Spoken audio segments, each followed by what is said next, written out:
성도 여러분 반갑습니다. 2021년도 하반기가 시작되는 맥주 감사의 주일 7월 첫째 주입니다. 성도님들 그동안에 코로나로 인해서 참 힘들고 어렵지만 잘 견뎌내신 것을 감사를 드립니다. 코로나와의 싸움은 아직도 계속되고 있지만 또 하느님께서 우리를 보호하시고 또 우리가 이런 역경 가운데서 우리 신앙이 더 아름답게 빚어지리라 그렇게 생각합니다. 오늘부터 해본 카페가 운영이 됩니다. 성도님들 한번 올라가셔서 이렇게 경치도 한번 보시고, 당분간은 안전 문제가 있기 때문에 음료를 마시는 것은 하지 않겠습니다.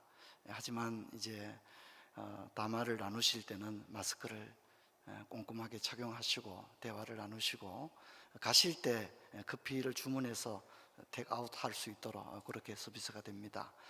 그리고 내일부터 해본 카페가 운영이 되는데, 운영 시간은 오전 11시에서 오후 6시까지 당분간 운영이 됩니다. 성도님들께서 주중에 한 번씩 교회 카페도 방문하시고 또 기도해 주시기를 바랍니다. 제가 잠시 기도하고 말씀 전하겠습니다. 하나님 아버지의 은혜를 감사합니다. 우리가 참 연약하고 부족한 존재들입니다. 하나님의 은혜 없이는 한순간도 살아갈 수 없는 저들입니다. 코로나 팬데믹 상황에서 하나님 우리 성도님들을 지켜주신 것을 감사합니다. 어린 아이들로부터 노년에 이르기까지 한 사람도 코로나 가운데서 어려운 일 당하지 않게 하시고 지켜주시고, 또 예배가 중단되지 아니하고 오늘까지 나오게 된 것을 감사합니다. 또 현장 예배로 나오지 못하지만은 여러 가지 환경이 어려운 가운데서도 영상으로 예배를 드리기 위해 힘쓰고 애쓰는 우리 성도님들, 그 예배 현장 가운데도 함께 하시기를 원합니다. 생업에 어려움을 당하는 성도님들, 질병과 싸우고 있는 성도님들도 있습니다. 군문에 간 자녀들, 외국에 생활하는 가족들, 또 타지에서 생활하는 자녀들도 있습니다. 하나님께서 일일이 지켜주시고 힘들고 어려운 시기를 하나님의 은혜로 잘 지나는 저희들 되게 하여 주옵소서. 맥주 감사주의를 맞아서 참 하늘을 두루마리 삼고 바다를 먹물 삼아도 다 갚을 길 없는 하나님의 은혜인 것을 진정으로 고백드립니다. 우리 성도님들의 추수감사 예물을 받으시며 또 찬송과 경배와 감사를 주님께서 오로지 받아 주옵소서. 주 예수 그리스도 이름으로 기도하옵나이다. 아멘. 여러분, 이 책자를 가지고 진행을 하겠습니다. 책자가 없는 분은 손을 들어주시면 뒤에서 도와드리도록 하겠습니다. 125페이지에 메모하시고 124페이지부터 나가도록 하겠습니다. 오늘 예수님의 나심에 대해서 다루는데, 본래는 오늘과 다음 주에 다룰 그리스도의 인성과 진성이 내용이 연결되어 있습니다. 그런데 분량이 너무 많아서 이렇게 떼어서 살펴보게 되겠습니다. 한번 볼까요? 성육신의 신비가 무지한 자들의 정신을 커다란 빛으로 현혹시키듯이, 또한 바르게 이해되지 못할 경우 그들을 놀라게 하고 고통당하게 하기 때문에 우리는 더 멀리 나가기에 앞서, 더 멀리 나가기에 앞서란 말은 인성과 진성에 대한 설명을 하기에 앞서 예수님의 탄생에 대해서 조금 이렇게 설명을 할 필요가 있다, 이렇게 얘기를 합니다. 예수님 나셨다, 성탄절 이런데 정확한 교리적 표현은 성육신이다, 이렇게 표현을 하는 겁니다. 그리고 이제 뭐라고 했죠? 성육신의 신비라고 했죠. 성탄절에 뭐 동방박사, 또 예수님이 구유에 나신 이야기, 뭐 참 이렇게 어쩌면 아름다운 이야기지만 이것은 교리적으로 굉장히 중요한 위치에 있습니다. 그리고 이제 예수님이 동정녀 처녀의 몸에서 나셨다, 성령으로 잉태되셨다 하는 것은 인간의 이성으로 이해될 수 있는 부분이 아닙니다. 무슨 뭐 생물학적이고 그런 차원에서 남성의 개입 없이 처녀의 몸에서 어떻게 태어날 수 있느냐, 이렇게 꼬치꼬치 따지고 들어가려고 그러면 우리의 지성으로 복음에 도달하려는 것이기 때문에 그것은 어렵습니다. 그래서 삼위일체가 신비이듯이 예수님의 동정녀 탄생도 신비라고 이야기를 하는 것입니다. 여러분, 우리가 그리스도께서 동정녀의 몸에 태어났다는 것이, 성령으로 잉태되었다는 것이 생물학적으로 이해가 되어서 받아들이는 건 아니지 않습니까? 이것은 전적으로 하나님께서 우리에게 믿음을 주신, 단번에 주신 그 믿음으로 말미암아 이것을 고백합니다.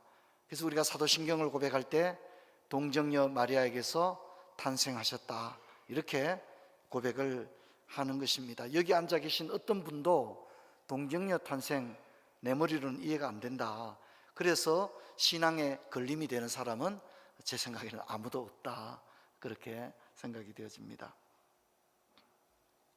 그러므로 예수 그리스도가 태어난 사건은 단지 크리스마스의 감상적인 이야기가 아닌 구원의 대서사시와 같습니다. 하나님이 이 땅에 오신 사건입니다. 하나님이 왜 이 땅에 오셔야만 했을까요? 하나님이 왜 인간으로 이 땅에 오셔야만 했을까요? 하나님이 인간이 되신 것, 그것도 인간의 보통 생육법이 아닌 성령으로 잉태되어 동정녀 마리아에게서 태어난 이 사건은 분명 인간의 이성으로 파악될 수 없는 신비입니다. 이걸 억지로 이해하거나 이성으로 돌파하려고 하면 혼란만 있기 때문에 깔뱅은 이 부분을 좀 더 설명하고자 한다고 말하고 있습니다. 그래서 첫째로 우리 중보자이신 이가 참 하나님이요 사람이시야 함이 매우 타당하다, 이렇게 말하는데, 여기 이제 참 하나님이요라고 하는 것은 신성을 말하죠. 그리고 사람이셔야 한다는 것은 인성을 말하는 것입니다. 앞에서 배웠듯이 예수님이 우리의 구원자, 중보자가 되기 위해서는 그분은 반드시 참 하나님이요 참 사람이셔야만 하는 것입니다. 그래서 우리가 잘 아는 요한복음 3장 16절, 우리 다 잘 아는 말씀이죠. 하나님이 세상을 이처럼 사랑하사 독생자를 주었으니 이는 저를 믿는 자마다 멸망치 않고 영생을 얻게 하려 하심이다, 그랬습니다. 하나님이 세상을 사랑하셔서 우리가 영원한 지옥에 소망 없는 상태에 있기를 원하지 않으셨습니다. 그래서 하나님은 우리를 사랑하셨기 때문에 독생자를 우리에게 주셨는데, 주셨다는 것은 사람으로 오신 거죠. 성육신 하신 거죠. 그 목적은 영생을 얻기 위함입니다. 그럼 하나님은 우리를 구원하기 위한 다른 방법은 없으셨는가? 그리고 하나님이 왜 굳이 인간으로 오셔야만 했는가 하는 것은, 아이고 목사님 그 뭐 그렇게 까다롭게 뭐 어려운 말로 신성 인성 그래야 됩니까? 여러분, 그렇지 않습니다. 하나님이 사람이 되어 오셔서 우리를 구원하기까지 하신 이 놀라운 복음의 이야기를 우리가 제대로 이해할 때만이 우리가 주님을 제대로 또한 경배하고 예배할 수 있는 줄로 믿습니다.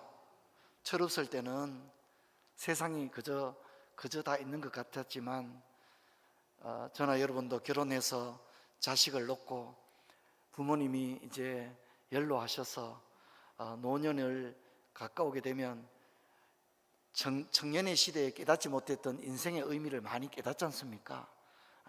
우리 아버지도 내 나이 때는 우리 아버지 참 힘드셨겠구나, 우리 어머니도 시집 오셔서 참 6남매 5남매 키우시면서 우리 어머니 참 힘드셨겠구나, 그건 청년의 때는 다 알지 못하잖아요. 우리가 그걸 알고 나면 참 내가 부모님한테 잘해야 되겠다, 말 한마디라도 서섭하게 안 해야 되겠다, 그런 마음 가지잖아요. 교회도 마찬가지입니다. 교회도 자기가 잘났다고 생각하는 사람은 교회가 우습게 보이는 거예요. 목사가 우습게 보이고 장로님들이 우습게 보이는 거예요. 저래밖에 못하나 이런 생각이 드는 거예요. 그러나 진짜 믿음을 가지게 되면, 교회가 참 소중한 곳이구나, 교회가 참 소중한 곳이구나, 그리고 교회가 오늘까지 이렇게 이어져 오는 것은 뭐 목사가 잘하고 장로가 잘한 게 아니라, 참 이건 하나님의 은혜라고 밖에 이야기할 수 없구나, 이런 것들을 깨닫게 되는 겁니다. 뭐 예수님 우리 구원하셨다 끝. 여러분 그래가지고는 우리가 제대로 주님을 찬양할 수 없는 겁니다. 여러분 예수님은 참으로 아름다우신 분이십니다. 그분은 샤론의 꽃이시고 들의 백합하십니다. 새벽에 빛나는 별이시고 이 세상의 어떤 음악으로도 어떤 민족의 리듬으로도 인간이 고안해낸 어떤 악기로도 그분을 우리는 다 찬양할 수 없을 것입니다. 여러분 우리는 천국에 가면 찬양을 듣게 될 것입니다. 그 찬양은 찬양하리로다 어린 양, 죽임당하신 어린 양 찬양하리로다. 할렐루야. 어린 양을 찬양하는 것입니다. 그러므로 이 복음의 위대함을 제대로 깨닫지 못하면 뭐 주일도 여사로 어기고요, 그렇죠? 뭐 예배 시간 나면 가는 거고, 성경 그 뭐 다 아는 얘기 아니냐, 이런 경박한 생각을 가지게 되는 것입니다. 그러나 여러분 우리가 주님을 알면 알수록 우리는 더 찬양하게 될 줄로 믿습니다. 알면 알수록, 그 사랑을 알면 알수록 하나님이신 그분이 육체를 입으시고 이 땅에 오셔서 우리가 받아야 될 그 모진 형벌을 대신 당하기 위해서 우리가 가진 육체를 입으시고 우리가 가진 인성을 취하셔서 그 모진 고난을 다 당하신 그 놀라운 사랑을 우리는 어찌 다 찬양하겠습니까? 사랑하는 성도 여러분, 우리가 이렇게 뭐 16세기에 이 딱딱한 깔뱅이 작품을 읽지만, 그리고 번역도 이렇게 매끄럽지는 않잖아요. 우리가 읽어보면, 그렇죠, 그죠? 그렇지만은 어찌하든지 우리가 이 말씀 들을 때 성령께서 그리스도의 놀라운 사랑을 우리가 깨닫게 되고, 그리스도의 그 은혜의 장성한 분량의 이름으로 말미암아 구주 예수를 참으로 찬양하게 되는 그런 은혜가 있기를 바랍니다. 그래서 사도의 고백과 같이 내가 복음을 부끄러워하지 아니한다 라고 한 것처럼, 우리도 이 예수를, 주님을 알지 못하는 가족들과 이웃들에게 담대하게 이 구원자 예수를 전하는 그런 저와 여러분이 되면 좋겠습니다. 하나님은 왜 독생자 예수님을 굳이 이 땅에 보내셔야만 했을까요? 하나님은 우리를 구원하는 다른 방법은 없었을까요? 왜 하나님이 인간으로 오셔서 가난하게 사시고 죄인들의 친구가 되시고 오해도 많이 받으시고 모진 고난 다 당하셔서 십자가에서 돌아가셔야만 했을까요? 우리 다음 단락을 볼까요? 우리의 죄악이 하나님과 우리 사이에 장벽을 쌓아서, 저는 이건 굉장히 중요하다고 생각합니다. 이런 걸 읽을 때 성경이 생각나야 합니다. 여러분, 죄가 하나님과 우리 사이를 갈라놓았습니다. 죄가 하나님과 우리 사이를 내었고라고 하죠. 내었다는 얘기는 갈라놓은 것입니다. 아담 하와가 에덴 동산에서 죄를 지었을 때 그들은 하나님과 에덴 동산에서 함께 살 수 없었습니다. 그래서 에덴 동산에서 쫓겨납니다.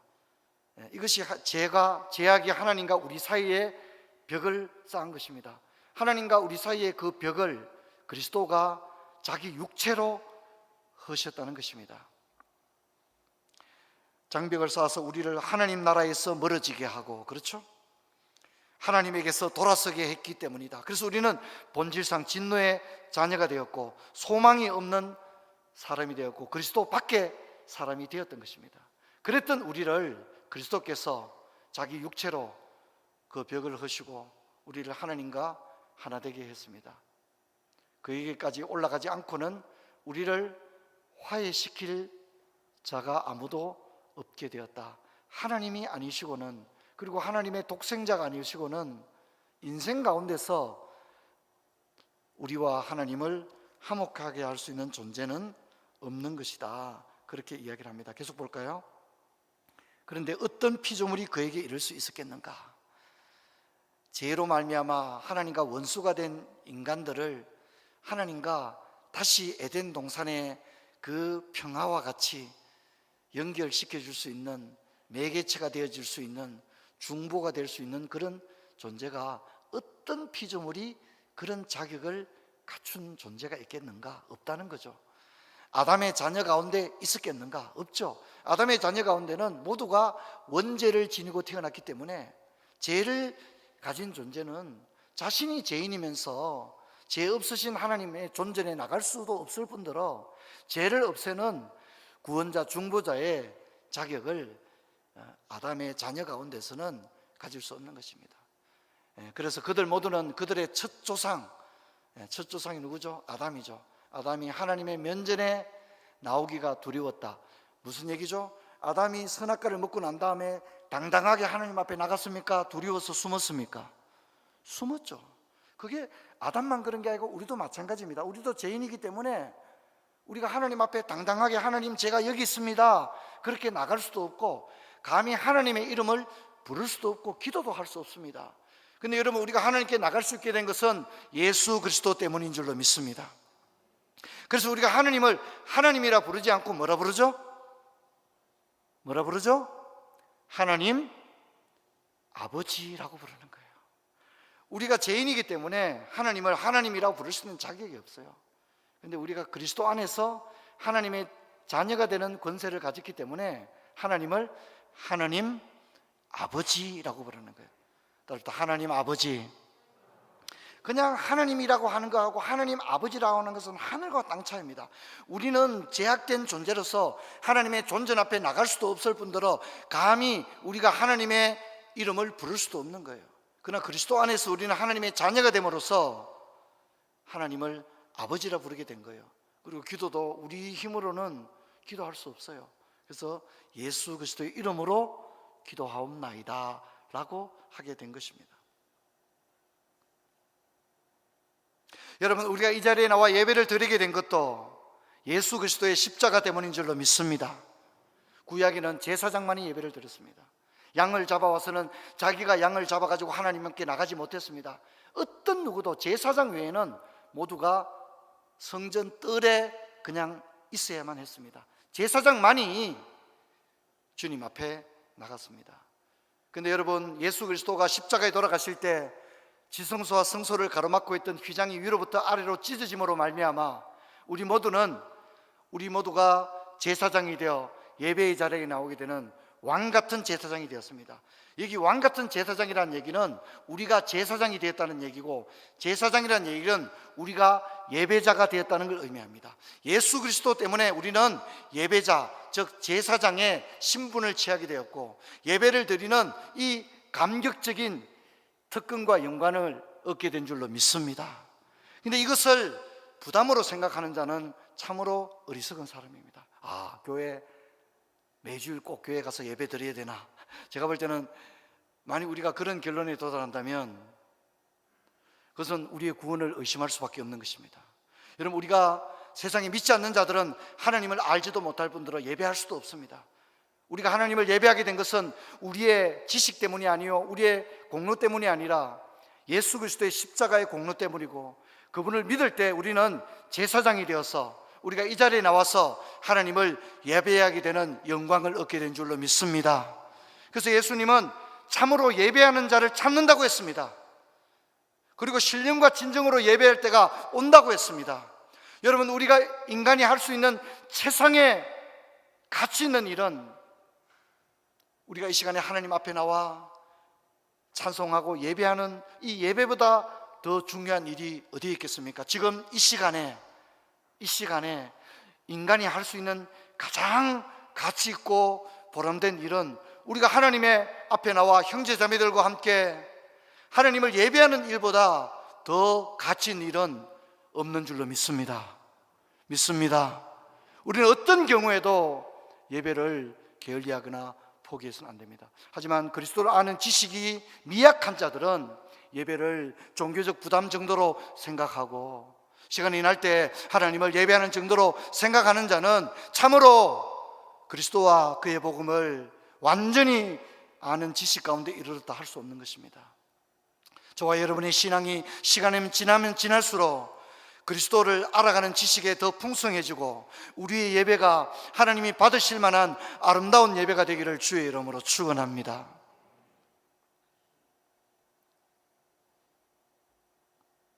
정리를 해보면 어떤 피조물이 그에게 이럴 수 있었겠는가? 아담의 자녀 가운데 하나였겠는가? 천사들 중 누구였겠는가? 어떤 누구도 제약된 우리를 하나님과 연결해 줄 수 있는 존재는 없었다는 것입니다. 그리고 성경은 이 부분에 대해서 너무 단호합니다.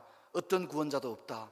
어떤 구원 얻을 만한 이름을 주신 적도 없다. 예수님은 단언하기를 나로 말미암지 않고는 아버지께로 갈 자가 아무도 없다고 분명히 이야기하므로 그리스도는 그냥 구원자가 아니라 유일한 구원자며 그냥 중보자가 아니라 유일한 중보자인 것입니다. 계속 봅니다. 이런 이유에서 하나님의 아들들이 우리에게 임마누엘, 즉 우리와 함께 계시는 하나님이 되셨고, 오늘 우리가 읽었던 이사야 7장 14절입니다. 이런 식으로 그는 그의 신성을 우리와 결합시키듯이 우리와 함께 계시는 하나님, 그분의 신성으로서의 하나님이 우리 가운데 오셔서 죄인들과 함께 먹고 마시며 병자를 고치시고 귀신을 쫓아내시고 가난한 자들에게 함께 하셨던 그 주님, 그게 임마누엘입니다. 신성 가운데 하늘에만 계시지 아니하시고 신성을 지니셨지만 또한 인성을 취하셔서 이 땅에 오셔서 우리와 함께 하신 것입니다. 그것이 구원자의 모습입니다. 또한 우리의 인성을 그의 신성과 결합시켜야 했다. 그렇지 않고는 우리 안에 거하시고, 우리의 인성을 그의 신성과 결합시킨다는 얘기는 성령이 우리 안에 와서 내주한다는 것을 의미합니다. 신성이 우리의 인성과 결합시킨다는 것은 하나님이신 그분이 이 땅에 오셨다는 걸 의미하고, 우리의 인성과 그분의 신성을 결합시킨다는 것은 그분의 성령을 우리 안에 내주게 하셨다는 것을 의미하는 겁니다. 이제 쉬운 얘기는 아니죠. 그렇지 않고서는 우리 안에 거하시고 우리를 도우신다는 소망을 주실 정도로 그렇게 충분하고 확고한 언약은 결코 없었다. 바로 이런 차이가 우리의 보잘것없음과 하나님의 존엄 사이에 있었다. 자, 그래서 우리가 읽었던 이사야 7장 14절은 보라, 처녀가 잉태하여 아들을 낳을 것이요 그 이름을 임마누엘이라 하리라. 이러면 참 놀랍죠. 주님이 구약의 이사야를 통해서 주신 주님의 이름은 임마누엘입니다. 하지만 이것은 비밀입니다. 그런데 이 비밀 속에 그분은 하나님으로서 이 땅에 오실 것을 예견하고 있죠. 왜냐하면 임마누엘이라는 뜻이 하나님께서 우리와 함께 하심이라는 뜻이니까. 그래서 예수님께서 이 땅에 하나님으로서 이 땅에 오셔서 우리와 함께 하신 것을 의미합니다. 그리고 임마누엘이라는 이 구약의 이름은 수태고지를 통하여 예수라 하라, 아들을 낳으리니 이름을 예수라 하라, 좀 더 분명하게 그 이름과 정체성이 드러나서 자기 백성을 죄에서 구원할 자다라고 분명히 드러내게 된 것입니다. 여러분, 이제 우리가 오늘 분량은 다 읽었고요. 133페이지로 넘어가 보겠습니다. 133페이지 위에서 세 번째 줄, 그러므로 우리는 그가, 예수님이 아브라함과 다윗의 자손, 그렇죠. 성경 보면 예수님이 아브라함과 다윗의 자손으로 나오죠. 율법과 선지자라는 얘기는 구약 성경에 그렇게 예언되었다는 얘기죠. 로 인정되기 위해서 동정녀 마리아에게 나셨다고 고백한다.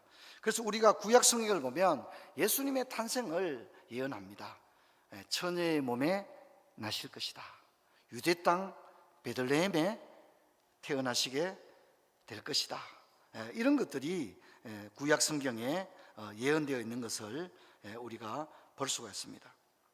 또한 예수님이 다윗의 자손으로 태어날 것이다, 그렇게 이야기를 합니다.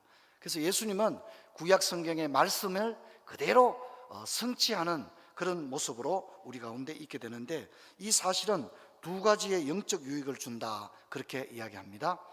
이로부터 믿음은 두 가지의 유익을 얻는다. 첫 번째는, 즉 믿음은 그리스도가 우리 육체를 취하여 사람들의 구원을 완성할 준비를 갖추셨다는 사실로 말미암아 그를 하나님의 아들로 보는 바, 이는 이 믿음을 통해 그가 그 자신과 그의 모든 축복의 공동체로 우리를 부르셨기 때문이요, 또한 마귀와 죽음을 극복하시려고 우리의 인격을 입어 그 안에서 이기고 승리함으로써 이 이김과 승리가 우리의 것이 되게 하셨기 때문이다. 그래서 히브리서를 보면 우리에게 대제사장이 계신데, 우리에 있는 그 대제사장은 예수님이죠. 우리에 있는 그 대제사장은 우리의 연약함을 채울지 못할 분이 아니시오, 이렇게 나옵니다. 무슨 얘기냐면 예수님은 이 땅에 오셔서 목수일도 하셨고 직업을 가지셨죠. 어머니와 동생을 돌보는 소년 가장의 역할도 감당하셨고, 그렇죠? 가족들로부터 비난도 받아보셨고, 우리 찬송가 가사처럼 주님도 때로는 울기도 하셨네. 주님이 우리에 대해서 아무것도 모르시는 분이 아니라 주님은 우리와 동일한 인생으로 이 땅에 오셔서 인생을 입으시고 사셨기 때문에 우리 인생이 겪어야 할 슬픔, 고난, 애통 이런 것들을 주님은 다 아시는 긍휼이 풍성하신 대제사장이신 줄로 믿습니다. 주님은 우리를 잘 아십니다. 그렇기 때문에 그분은 우리를 더 사랑하시는 것입니다.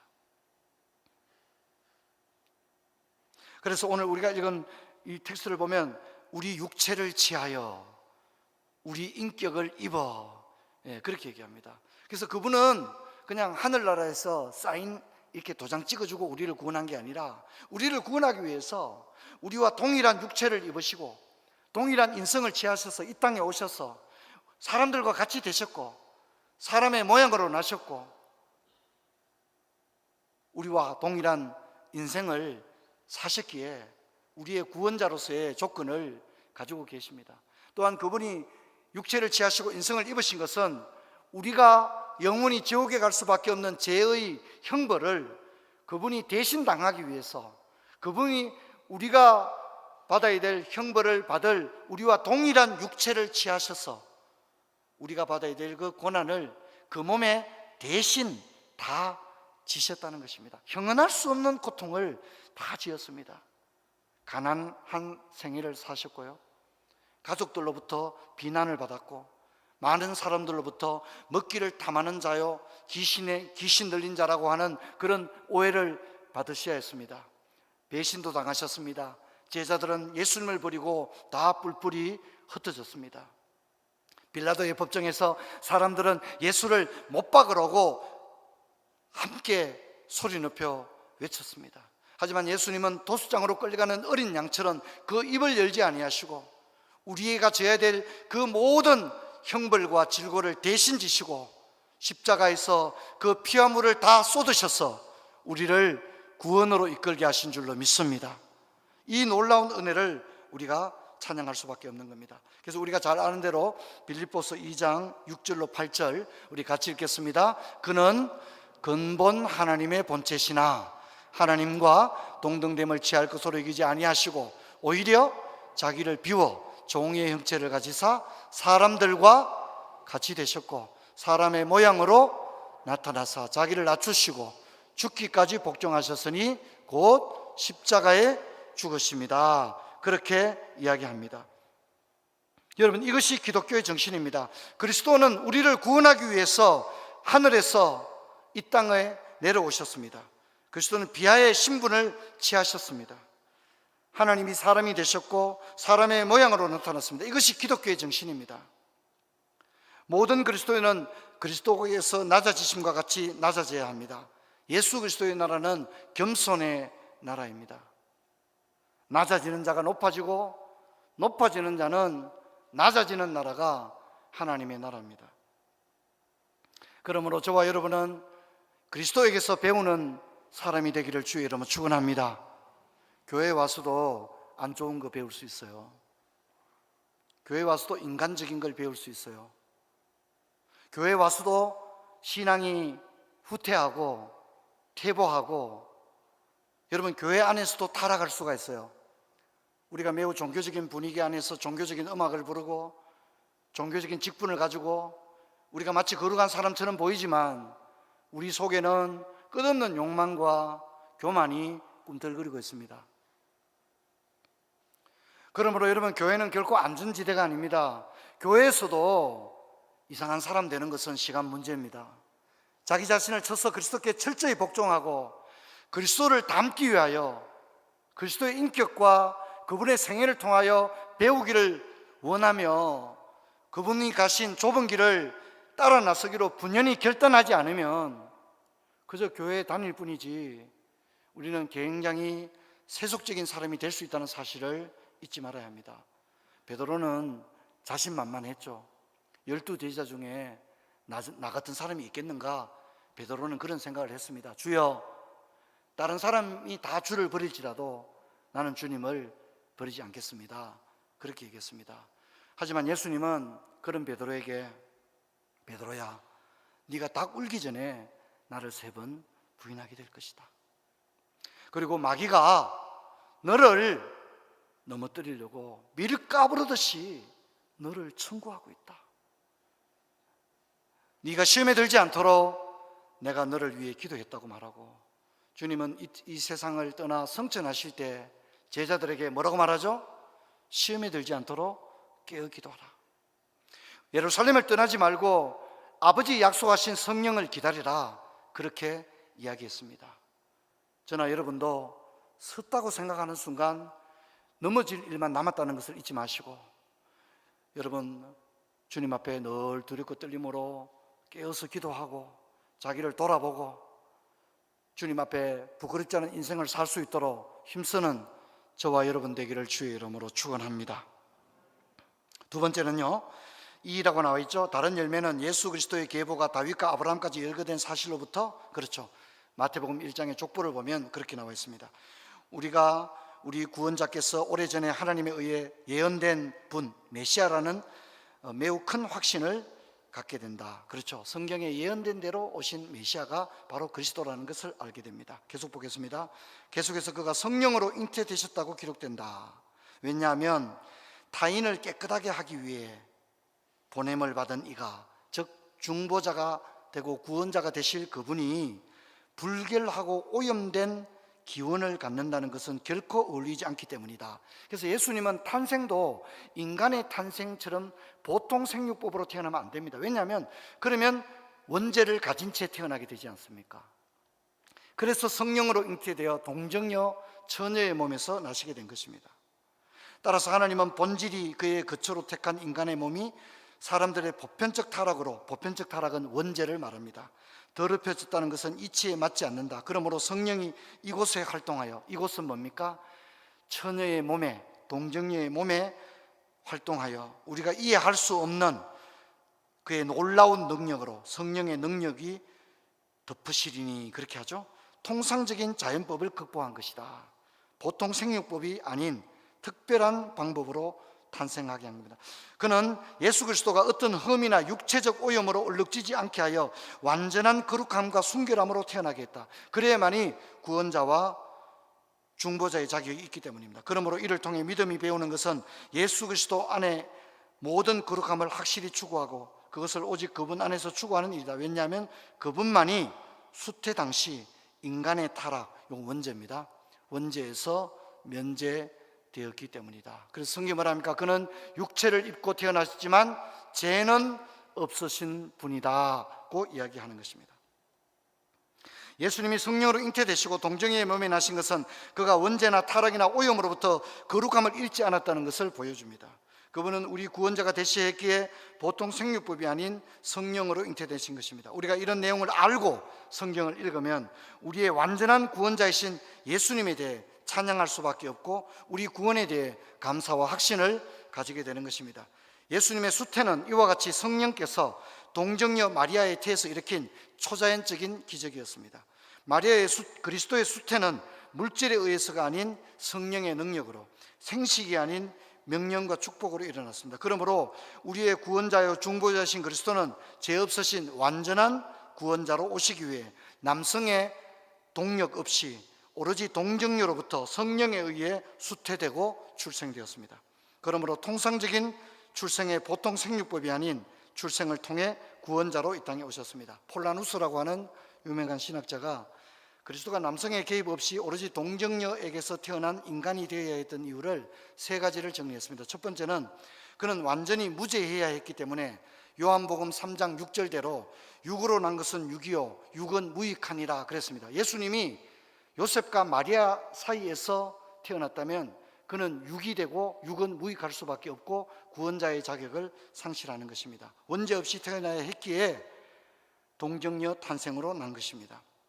두 번째, 하늘에 친아버지가 있는데 지상에 또 친아버지가 있어서는 안 되기 때문에 멜기세덱이 아버지가 없었던 것처럼 그리스도도 아버지가 없는 신비로운 출생을 하게 되었습니다. 세 번째, 그리스도는 두 인격이 아니라 한 인격이어야만 했습니다. 만일 그가 두 아버지로부터 태어났다면 두 인격을 가지게 되었을 것입니다. 그래서 그분은 하늘의 아버지의 독생자로 이 땅에 오신 것입니다.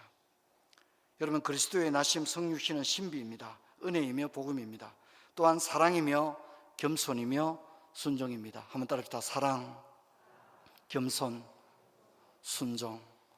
예수님의 탄생을 보면 요셉은 자신의 약혼녀가 아이를 가지게 되었다는 것을 받아들이기 어려웠지만 하나님의 사자가 요셉아 마리아 데려오기를 무서워하지 말라고 했을 때 그는 자신의 이성의 뼈를 꺾고 하나님의 말씀에 순종합니다. 마리아 역시 처녀인 내게 어찌 이런 일이 있겠습니까? 라고 할 때 하나님의 크신 능력이 너를 덮으시리니 라고 합니다. 그때 마리아는 주의 계집종이 오니 주의 일을 내게 이루시옵소서라고 겸손히 순종하는 것을 보게 됩니다. 여러분, 예수님의 탄생의 이야기는 겸손과 순종입니다. 난 그렇게 못하겠습니다. 나는 오해받기 싫어요. 내 인생 오해받는 인생으로 살고 싶지 않아요. 동네 사람들이 뭐라고 할지 두려워요. 그렇게 하지 않았습니다. 그들은 순종했고 또한 그들은 하나님의 역사 앞에 겸손했다는 것입니다. 여러분, 우리는 예수님의 나심의 이야기를 통해서 너무나도 아름다운 것을 배웁니다. 저와 여러분도 이 예수를 담기를 주의 이름으로 축원합니다. 하나님 아버지 감사합니다. 우리를 구원하기 위해서 하나님이신 예수님이 우리의 육체를 취하시고 우리의 인성을 입으시고 사람으로 이 땅에 오셔서 모진 형벌, 고통을 다 당하시고 십자가에서 죄 없으신 주님의 그 피를 흘려주셔서 우리를 완전한 속죄에 이르게 하시고 우리를 구원의 반열에 세우신 줄 알고 감사를 드립니다.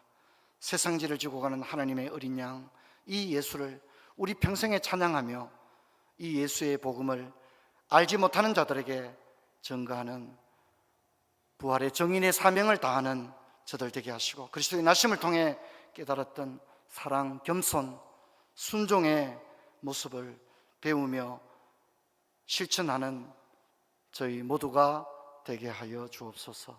주 예수 그리스도 이름으로 기도하옵나이다. 아멘.